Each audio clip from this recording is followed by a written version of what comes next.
In Southampton, a former gang member is working with troubled teenagers to stop them making the same mistakes he did. Our Home Affairs correspondent Nikki Mitchell has been to meet him and one of the teenagers he's helping. A witness to extreme domestic violence and abandoned at the age of 9, Duke Harrison Hunter ended up in care. And then later, in a South London street gang. And basically grew up on fear, and for a number of years I was just in that cycle, in and out of prison, taking drugs, doing all kinds of things. I had to lose my home, my liberty, everything about me I had to lose before I actually decided to do something about it. And I've just been taking it day by day ever since.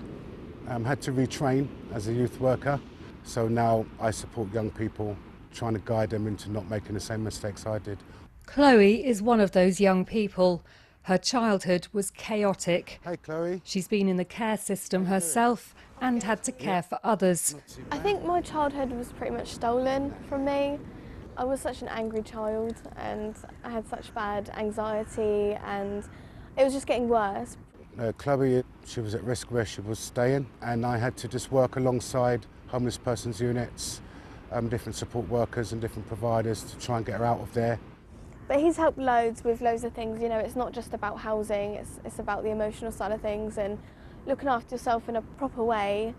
You know, if your parents doing the right things and taking care of you, you take that for granted, but when you don't have that, you realise that you are just lost, you are really just lost. Duke runs his big mentoring project at the Wheatsheaf Trust in Southampton. It's funded by BBC Children in Need with the aim of giving troubled teens a consistent and positive presence in their lives. I was that child. I had no role model and having to learn the hard way, and in a sense it's kind of given me a gift today and to be able to sort of support young people.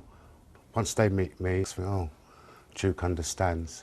To her surprise, Chloe is now at college. 90% of the fact I'm at college is because of Duke.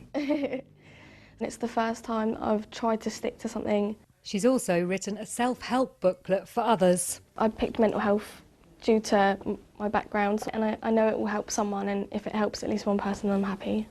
Chloe has come an incredible distance, but it turns out that Chloe's just one of these young people who has the ability. So I'll be here in the background to support her and just keeping her moving forwards. The distance Duke has travelled away from the drugs, gangs and prisons of London is also astonishing. He's hoping one day his mentoring methods might be adopted more widely. Nikki Mitchell, BBC South Today.